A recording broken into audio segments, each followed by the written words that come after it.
রাস্তায় আলু ফেলে বিক্ষোভ কৃষকদের। আলুর ন্যায্য দামের দাবিতে উত্তাল জামালপুর। নিত্য প্রয়োজনীয় জিনিসপত্রের দাম যখন আকাশ ছোঁয়া, তখন এই বিপরীত চিত্র দেখা গেল কৃষকদের ক্ষেত্রেও। নিজেদের রক্ত ঘামে ফলানো আলুর দাম যখন বাজারে প্রায় নেই বললেই চলে, তখন সেই ক্ষোভেই রাস্তায় আলু ফেলে বিক্ষোভে নামলেন পূর্ব বর্ধমানের কৃষকেরা।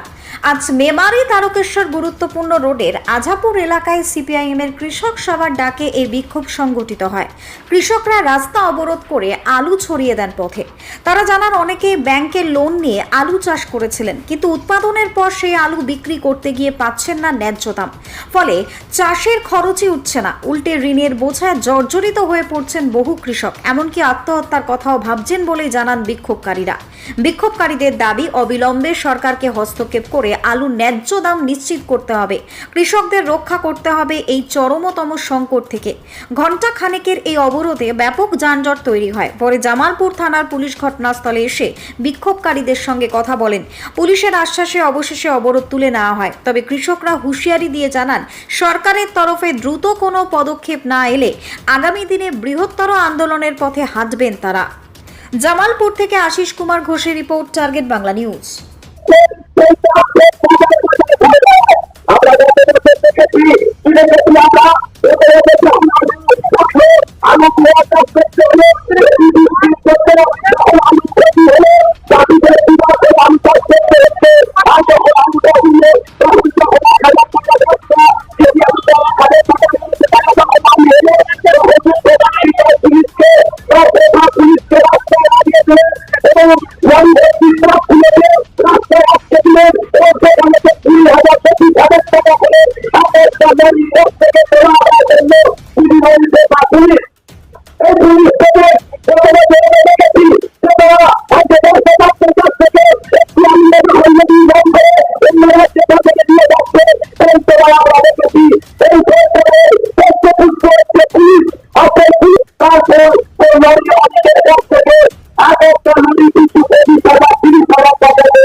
বাড়ি তৈরি করবেন? ভাবছেন বাড়ি তৈরির সমস্ত সরঞ্জাম কোথায় পাবেন? চিন্তার কোনো কারণ নেই। সমস্ত চিন্তার অবসান ঘটাতে আপনাদের হাতের কাছেই আছে শৌর্য মার্বেল অ্যান্ড টাইলস। বাড়ি তৈরির সমস্ত সরঞ্জাম, ইট, বালি, স্টোন চিপ, সিমেন্ট, রড থেকে শুরু করে সমস্ত কিছুই পেয়ে যাবেন শৌর্য মার্বেল অ্যান্ড টাইলসে। শুধু তাই নয়, বাড়ি তৈরি করলেন, বাড়িতে পাথর বসাবেন, টাইলস লাগাবেন, বেসিন লাগাবেন, তাও পাবেন শৌর্য মার্বেল অ্যান্ড টাইলসে। Marble, granite, tiles, sanitary, bath fittings দ্রব্যর একমাত্র বিশ্বস্ত প্রতিষ্ঠান। আমাদের ঠিকানা হলো ভগবতী বালিকা বিদ্যালয়ের পাশে।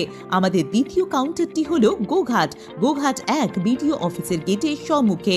বিশদে জানতে কল করুন 9064236218 এ। প্রোপাইটার রাজা বিশ্বাস, গোঘাট, বকুলতলা, হুগলি।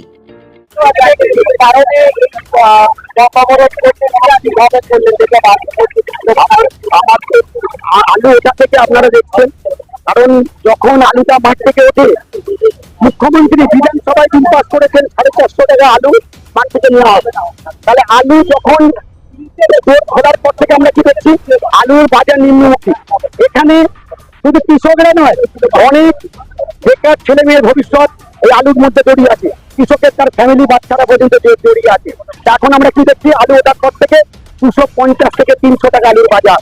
তাহলে উনি যখন বিধানসভায় বিল পাস করলেন যে 450 টাকা মাত্র আলুর দাম, তাহলে আলুর বাজার যখন নিম্নমুখী, সরকার কেন কোনো ভূমিকা নিচ্ছে না?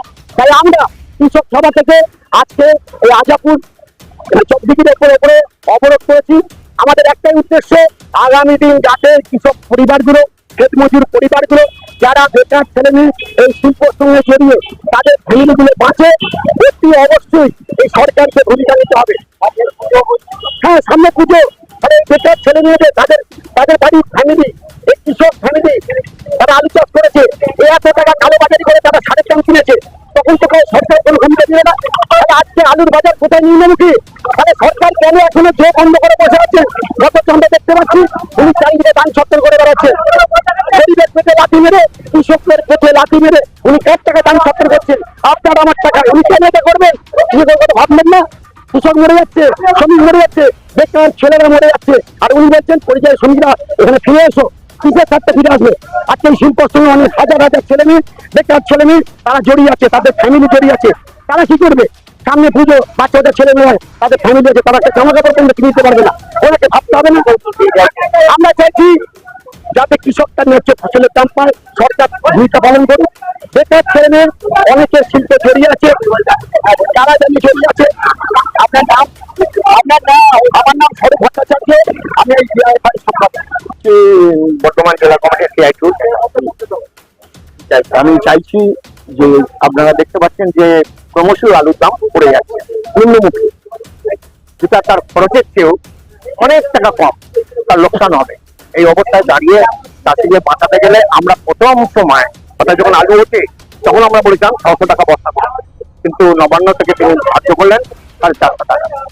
ঠিক আছে, 450 টাকাই হোক, এখন চাষিরা যদি 450 টাকা হাতে পায় তবু সমান হবে। আমরা এই জায়গাটা বলতে চাই, আমরা বলছি চাষির স্বার্থে। তাহলে আজকে আলুর দাম যখন কমে যাচ্ছে তখন কোনো রাজ্য সরকারের, কেন্দ্রীয় সরকারের কোনো গুরুত্ব নেই। যখন দামটা বেড়ে যায় তখন নবান্ন থেকে পুলিশ পাঠিয়ে, ফোর্স পাঠিয়ে সেই দামটাকে কমানোর চেষ্টা করা হয়। এই জায়গাটা আমাদের সঙ্গে তৃণমূল এবং বিজেপির সঙ্গে আমাদের তফাৎ। তাহলে এরা কখনো গরিবের কথা ভাবে না, চাষির কথা ভাবে না।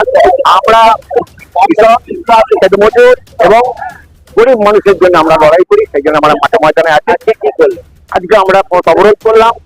আমরা চাষি, খেতমজুর এবং মুখিয়া শ্রমিক তাদের নিয়ে আমরা এখানে আজকে অবরোধ করলাম। আমরা আলু রেখে আলুর দাম যাতে ন্যায্য পায়, যাতে আলুর দাম নিয়ে আজকে মানুষ পুজোর আগে চাষিরা যাতে একটু লাভ দেখতে পারে, সেই জন্যই অবরোধ। সেই কথাটা নবান্নের কাছে যাওয়ার জন্য আজকে আমাদের এই অবরোধ কর্মসূচি আমরা এখানে করলাম। গণেশ চন্দ্র ঘোষ, সিআইটু, বর্ধমান জেলা কমিটি। কোতুলপুরে সর্বপ্রথম এমআরআই পরিষেবা যুক্ত 110 বেডের মাল্টি স্পেশালিটি হসপিটাল হল মেডিকেয়ার জেনারেল হসপিটাল।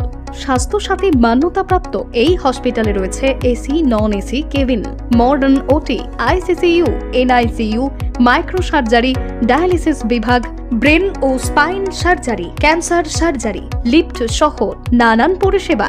এছাড়াও রয়েছে সিটি স্ক্যান পরিষেবা যুক্ত নিজস্ব ডায়াগনস্টিক সেন্টার, ডক্টর চেম্বার্স, ওষুধের দোকান সহ 24 ঘন্টা অ্যাম্বুলেন্স পরিষেবা, 24 ঘন্টা অ্যাক্সিডেন্ট এমার্জেন্সি। রোগীর সুচিকিৎসা, সুপরিষেবা এবং সুস্বাস্থ্যই হল আমাদের মূল লক্ষ্য। ঠিকানা সরিষাদিঘি, কোতুলপুর, বাঁকুড়া। যোগাযোগ নম্বর 9434216662 অথবা যোগাযোগ করুন 9732212924 এই নম্বরে।